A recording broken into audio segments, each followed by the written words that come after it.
Assalamualaikum warahmatullahi wabarakatuh. Halo anak-anak, apa kabarnya hari ini? Ketemu lagi ya dengan Budian. Semoga semua sehat dan bersemangat untuk belajar ya. Apakah kamu pernah berpikir bagaimana proses pembuatan baju yang kalian kenakan? Nah, pada video ini kita akan membahas proses pembuatan baju. Tonton sampai selesai ya.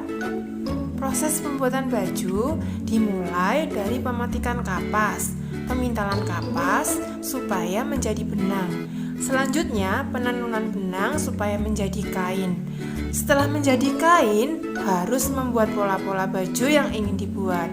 Barulah proses menjahit dan jadilah baju yang bisa kita pakai. Ternyata prosesnya cukup rumit ya anak-anak.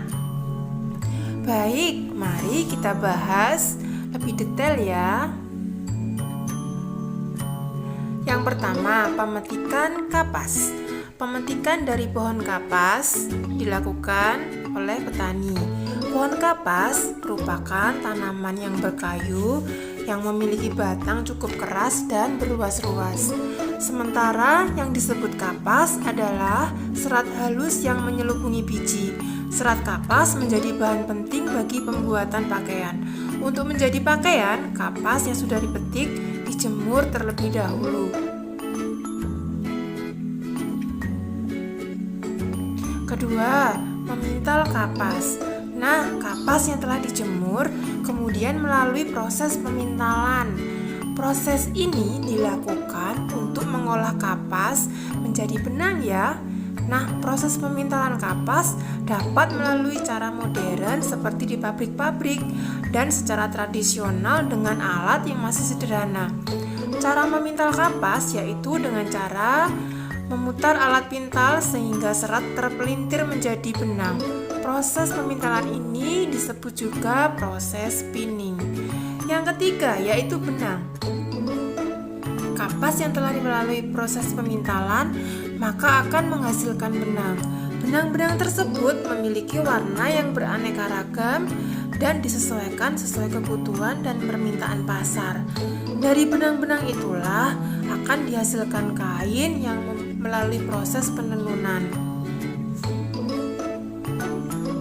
Yang keempat adalah penenunan kain. Benang kemudian ditenun.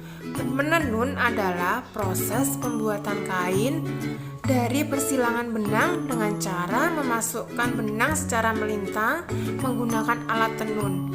Berdasarkan teknologi yang digunakan, alat tenun dibedakan menjadi dua, yaitu alat tenun tradisional dan alat tenun modern. Alat tenun tradisional disebut dengan gedokan yang dioperasikan dengan tenaga manusia. Sementara alat tenun modern menggunakan mesin dengan motor penggerak. Proses yang kelima yaitu kain. Dari proses penenunan menghasilkan kain yang beraneka ragam. Ada yang bercorak, ada juga yang polos. Dari kain inilah kemudian dibuat pakaian dan produk tekstil lainnya. Nah, langkah yang keenam yaitu membuat pola baju. Sebelum menjahit baju, dibuat pola baju sesuai dengan pola dan model yang akan dibuat bentuk pola bermacam-macam, sesuai dengan keinginan ya. Seseorang yang pandai membuat desain pakaian disebut perancang busana.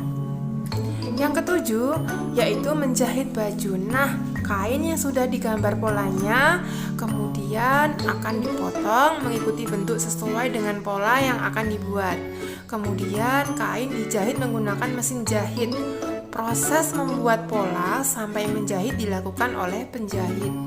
Yang kedelapan yaitu baju. Hasil akhir dari proses yang dilalui tadi menghasilkan baju yang bisa dipakai. Wah, ternyata proses pembuatan baju dari mulai pemetikan kapas sampai menjadi baju cukup panjang dan rumit ya. Proses ini juga melibatkan beberapa profesi dari seperti petani, pemintal kapas, penenun kain, perancang busana, sampai penjahit. Nah, sudah selayaknya kita harus bijak dalam merawat pakaian kita. Baik, sampai di sini video kita kali ini. Semoga bermanfaat.